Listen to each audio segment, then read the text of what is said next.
What's such above all another reaction? In today's video, we have top 10 NFL players everyone thinks are elite but aren't by TPS. And Pro Bowl caliber stars playing in the NFL, and they're ready to return to action when the 2026 season kicks off. These guys provide consistent seasons of I miss football, man. The playoffs been alright, but I ain't gonna lie, this shit make you miss football. Like football hit, like football hit more than any sport. I'm gonna give it a look. high-level production throughout the grueling weeks of the regular season for a chance at potentially hoisting. I'm hyped for this World Cup though. Soccer games. I put soccer over American football. I ain't gonna lie. Lombardi Trophy Soccer games be lit, yo. I ain't gonna lie. Like, by the even though they be low scoring, like like PSG about to play Bayern, right? I know I'm gonna be on the edge of my seat during that game because people saying PSG might win, Bayern might win. Like a good game, bro, can have you on the edge of your seat. Like I watched that France versus Argentina World Cup. I watched this shit live. I watched the shit on the couch. That shit had me on the edge of my seat because I wanted Messi to win that shit. He ended up winning. Meanwhile, there is NFL talent that continues to rely on one good season, a highlight reel, or an Oh my gosh, PSG play Bayern tomorrow. Oh my gosh. iconic moment that made them shine for just one lone season.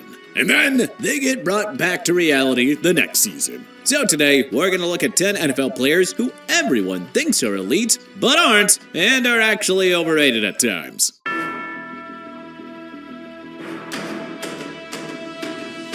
Can I think of that's elite but overrated at times?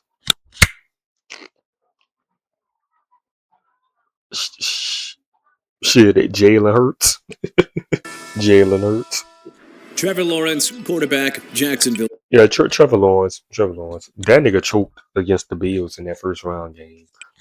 Jaguars. Lawrence and the Jaguars had themselves a very nice 2025 season, winning the AFC South and returning to the playoffs before getting bounced out of the wildcard round against the Buffalo Bills. Although Lawrence completed 341 passes for 4,007 yards, throwing a career-high 29 touchdowns against 12 interceptions, rushing for 359 yards on 82 carries, and scoring 9 rushing touchdowns in the 2025 season. He can be inconsistent at times. However, Lawrence has also sacked a career-high 41 times in 2025, as the Jaguars' offensive line ranked at 24th per Pro Football Focus. Lawrence has had a high turnover rate throughout his NFL career. He has not performed well under pressure, and he has very much so struggled on third downs. In pressure moments, this nigga be choking. Lawrence only won one playoff game, and that was in the 2023 wildcard round against the Los Angeles Chargers, who choked away a 27-0 lead against the Jaguars. Sure, he's serviceable and has made some strides under head coach Liam Cohen and offensive coordinator Grant Udinsky's schemes, but I mean, teams are going to figure out that system and all its schemes by the time 2026 season kicks off. Deron Bland, cornerback. Oh, that's a good one. Darren Bland. Yeah, Darren Bland, I average. He BJ sometimes. I don't know. Cowboy. I remember that nigga got cooked by what his name? The nigga. Well, he used to play for the Packers. He played for the Patriots now.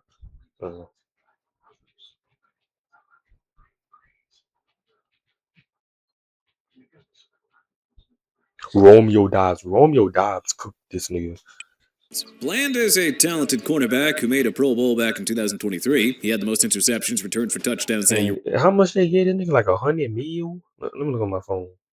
Worth 5 and helped the Cowboys reach the playoffs twice. However, Bland's performance has slowly diminished since that record-breaking season. Bland suffered a stress fracture. I think this nigga a 4-year, $92 million contract extension that's gonna go into the 2029 season.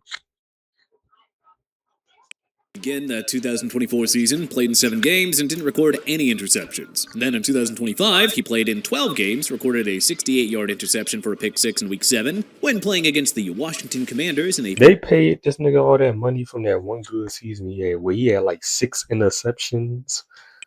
24-22 Well, he broke the record or something, right?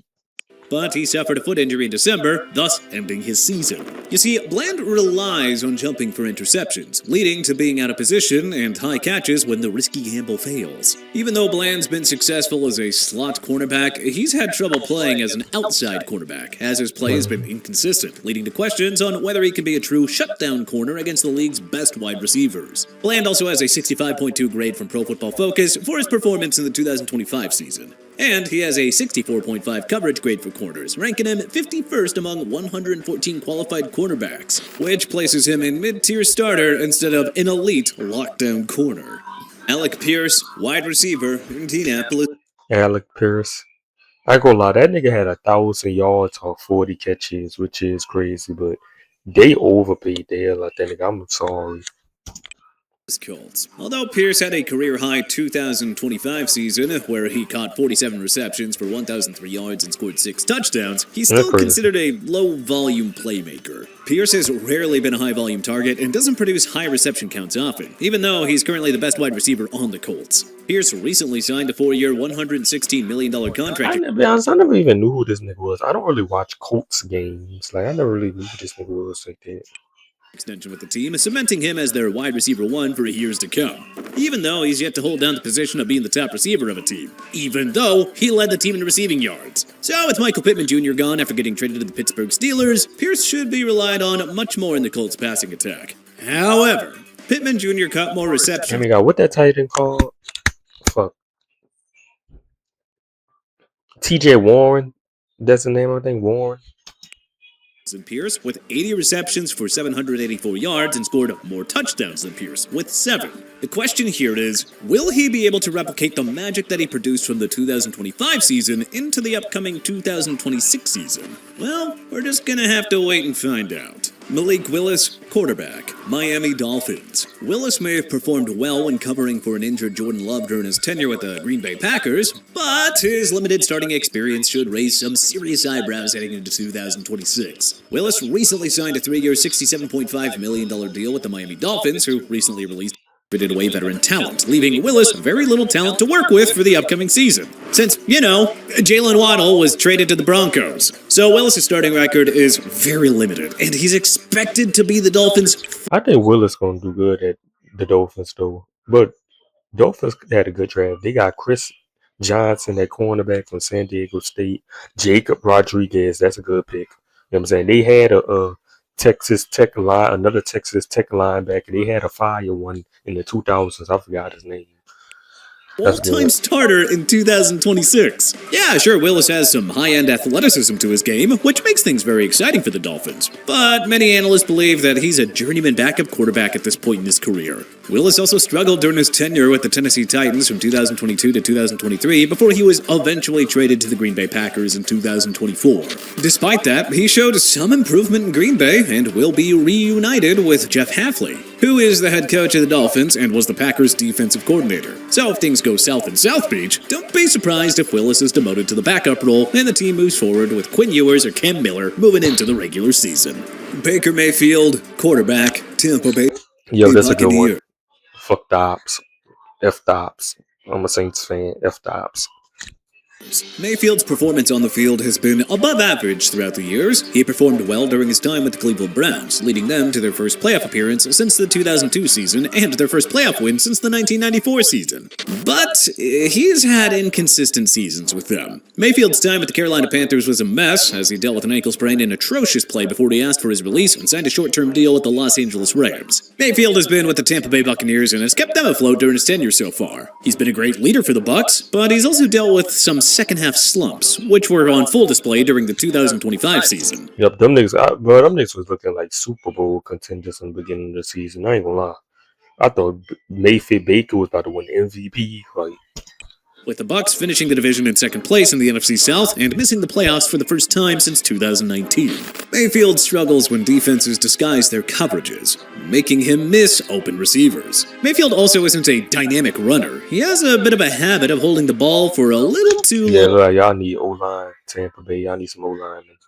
Long at times. On top of that, Mayfield has worked with 3 different offensive coordinators so far: Dave Canales, Liam Cohen, and Josh Grizzard. These coaches have gone on to become head coach of the Carolina Panthers and Jacksonville Jaguars, respectively, and Gizzard has since become the pass game coordinator for the Philadelphia Eagles. So now Mayfield will work with a new offensive coordinator in Zach Robinson, who was the Atlanta Falcons OC from 2024 to 2025. Not sure how it's going to pan out, but we're all just going to have to wait and see how he does under his 4th offensive coordinator with the Bucs. Travis Etienne Jr., running back, New Orleans Saints. Etienne Jr. Yeah, on my team now. Jr. is a very reliable running back who has 3 1,000-yard seasons with the Jacksonville Jaguars and helped them reach the playoffs twice in the 2022 and 2025 seasons, respectively. Despite that, Etienne Jr. has had inconsistencies throughout his professional career and struggled with red zone efficiency. Etienne Jr. signed a 4-year, $52 million deal with the New Orleans Saints, bringing him back to his home state of Louisiana. The contract Etienne Jr. signed with the Saints is risky due to the potential of him not regaining his 2022 form in efficient pass blocking and sharing the backfield with Alvin Kamara. Etienne Jr. is also Well, that's good. My nigga, share the reps. Share them reps. joining a team that had a worse offensive line than the Jaguars, as Pro Football Focus ranked the Saints' offensive line at 25th to conclude the 2025 season. We do hope that Etienne Jr. succeeds in the Big Easy, but the Saints really got to We fix draft all these O-linemen and our O-line still ass. Like, come on. their offensive line in order to make things work with Etienne Jr. Marvin Harrison Jr., wide receiver, Arizona Cardinals. Marvin Harrison Jr. was a game changer of a wide receiver for the Ohio State Buckeyes during his collegiate years. However, since he was drafted by the Arizona Cardinals with the 4th pick at the 2024 NFL Draft, his on-field production has been inconsistent to underwhelming. His performance But I thought this nigga Marvin Harrison was about to come out the gate like that nigga. Like, I thought he was about to be that. And everybody thought he was too. Like, everybody had their eyes on Marvin Harrison Jr. We thought that nigga was about to. They were saying this nigga was the best wide receiver prospect since Julio Jones and shit like that. He was like that in college. in games has been average compared to more elite wide receivers in the league so far. Harrison Jr.'s performance hasn't lived up to the hype pre-2024 NFL Draft, despite being drafted very high in Yeah, like, I thought this nigga was, 4 pitches. This nigga's supposed to be generational, but he's still young, you know what I'm saying? He can still get it together, you know what I'm saying? 2024. Heck, he didn't even catch his first touchdown until week 2 of the 2024 season in a 41-10 win over the Los Angeles Rams. Harrison Jr. also dealt with a heel injury and a concussion in his sophomore season, resulting in him catching 73 receptions for 608 yards and 4 touchdowns. So if Harrison Jr. doesn't continue to develop and improve upon his statistical numbers in the 2026 season, well, he could potentially I don't know about all that with Jacoby Brissett as your quarterback. be labeled as a draft bust or a massive draft reach. Chase Young, edge, New Orleans Saints. Chase is an edge Chase Young is improving though at the Saints. Y'all can lie. He had some good games for us. rusher who made the Pro Bowl during his rookie season with the Washington football team, as he had 44 tackles, 7.5 sacks, 4 forced fumbles, 3 fumble recoveries, and one of them returned for a 47-yard touchdown and 4 pass deflections. Heck, Young looked like he was going to be the next J.J. Watt after the 2020 season. Yet, after that season, Young's performance on the field has been incredibly inconsistent, as he has dealt with injuries and has a limited moveset, as he relies on his physical talent instead of refined talent. Young has bounced around the league with a short stint with the San Francisco 49ers in 2023. He recently signed a 1-year deal with the New Orleans Saints in 2024 and then signed a 3-year, $51 million contract extension with the Saints in 2025. Young started the year with a calf injury but had a productive season in the Big Easy, having He has had a productive season. 38 tackles, 10 sacks, 2 forced fumbles, 3 fumble recoveries, one of which was returned for a 33-yard touchdown, and 4 pass deflections. Will Young improve upon his 2025 season, or stay just above average? Well, we're just gonna have to wait and see. Dan Moore Jr., offensive tackle, Tennessee Titans. Moore Jr. is I a don't know this kid. talented offensive tackle, as he started in 82 games in his professional career with the Pittsburgh Steelers and Tennessee Titans so far. However, he signed a massive 4-year, $82 million deal with the Titans in 2025, yet hasn't really lived up to expectations. Moore Jr. allowed 8 sacks, had 7 penalties, and is ranked 32nd in offensive snaps per Pro Football Focus. Not to mention, he has an overall grade of 61.9. not exactly the flashiest of numbers. Moore Jr. allowed a 8.2% pressure rate in the 2025 season, which was the second worst among all offensive tackles who played 500 or more pass blocking snaps in the Oh, league. he O-line. Moore Jr. has shown a lack of development throughout the years and has been inconsistent due to his struggles in pass protection. He's gotta improve in the 2026 season to protect Cam Ward, or else the Titans will be looking pretty silly signing him in the first place. Garrett Wilson, wide receiver, New York Jets. Uh, now Garrett Wilson like that. Like, yeah, he inconsistent, but he like that. Wilson has been one of the hearts and souls of the New York Jets offense in their times of struggle throughout the years. However, despite having 3 1,000-yard seasons under his belt, his play on the field has been a little inconsistent. Wilson has not delivered high-end wide receiver 1 production, especially not hitting over 1,200 yards in a season or scoring 8 touchdowns in a season He compared to gotta get on. He gotta get off the Jets money. Geno Smith, this nigga, bro, it's his quarterbacks, bro. Like TPS is his quarterbacks game. other wide receivers. Just nigga had Justin Fields. Now he got to deal with Geno Smith like game. He gotta get off the team. Like Drake London and Chris Olave, who were also drafted the same year Wilson was. Wilson showed a lack of efficiency to warrant a top 10 wide receiver salary due to a lack of consistency in his first few seasons. So he signed a 4-year, $130 million extension with the Jets and had a miserable 2025 season, catching 36 receptions for 395 yards and scoring 4 touchdowns in 7 games until he suffered a knee sprain in a 27-14 Week 11 loss against the New England Patriots. And he was the team's leading receiver that year. Bottom line is Wilson must bounce back from his abysmal 2025 season to avoid being labeled as not elite moving forward. But hey, what NFL player do you think is not so great that everyone else thinks is elite? Let us know in the comment section below. If Jalen Hurts is not elite, so I say Jalen Hurts, but Jalen Hurts is a good quarterback. He's not no top 5 quarterback. So I say Jalen Hurts, but Jalen Hurts win. That's all that matters. The same go for Sam Darnold. Sam Darnold only had 23 passing touchdowns. Like, do you know elite, bro? Do you know what Lamar Jackson would do with Jackson Smith and Jigba and Rashid Shaheed? Like, that ain't bad. 4,000 yards, 25 touchdowns, 14 interceptions. Nigga had more touchdowns when he was at the Vikings. Like, or at least he threw for 4,000 yards. I don't even think Jalen Hurts ever thrown for 4,000 yards.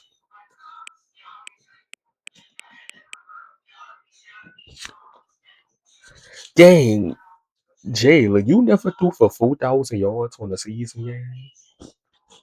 He was close in 2023.